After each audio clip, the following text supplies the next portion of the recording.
কবিতা লেখা হবে। তার জন্য অপেক্ষার উত্তেজনা নিয়ে লক্ষ লক্ষ উন্মত্ত অধীর ব্যাকুল বিদ্রোহী শ্রোতা বসে আছে ভোর থেকে জনসমুদ্রের উদ্যান সৈকতে। কখন আসবে কবি?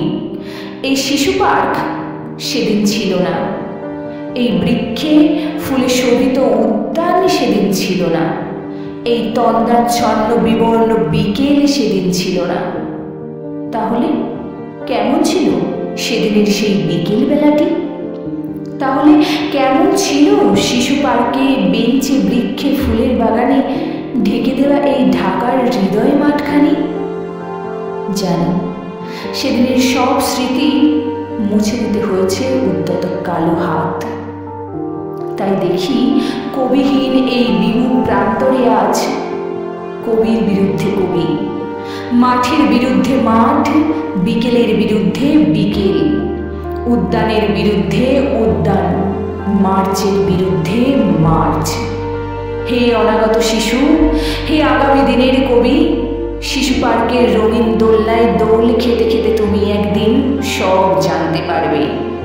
আমি তোমাদের কথা ভেবে লিখে রেখে যাচ্ছি এই শ্রেষ্ঠ বিকেলের গল্প।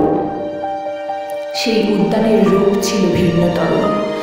না পার্ক, না ফুলের বাগান, এসবের কিছুই ছিল না। শুধু এক খণ্ড অখণ্ড আকাশ যেরকম দিগন্ত প্লাবিত ধুধু মাঠ ছিল দুর্বাদলে ঢাকা, সবুজে সবুজময়। আমাদের স্বাধীনতা প্রিয় প্রাণীর সবুজ এসে মিশেছিল এই ধুধু মাঠের সবুজে।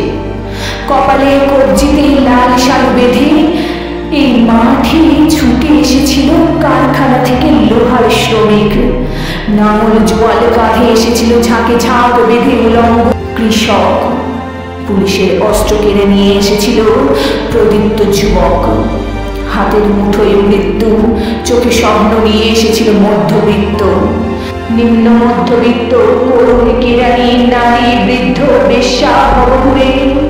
আর তোমাদের মতো শিশু পাতা পুরাণীরা দল বেঁধে একটি কবিতা পড়া হবে। তার জন্য কি ব্যাকুল প্রতীক্ষা মানুষের।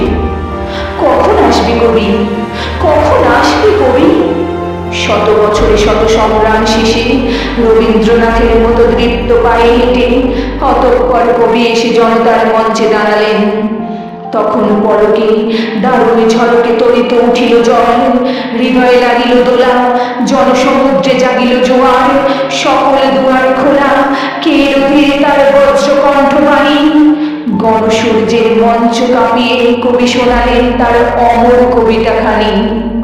এবারের সংগ্রাম আমাদের সংগ্রাম, এবারের সংগ্রাম স্বাধীনতার সংগ্রাম। সেই থেকে স্বাধীনতা শব্দটি আমাদের, সেই থেকে স্বাধীনতা শব্দটি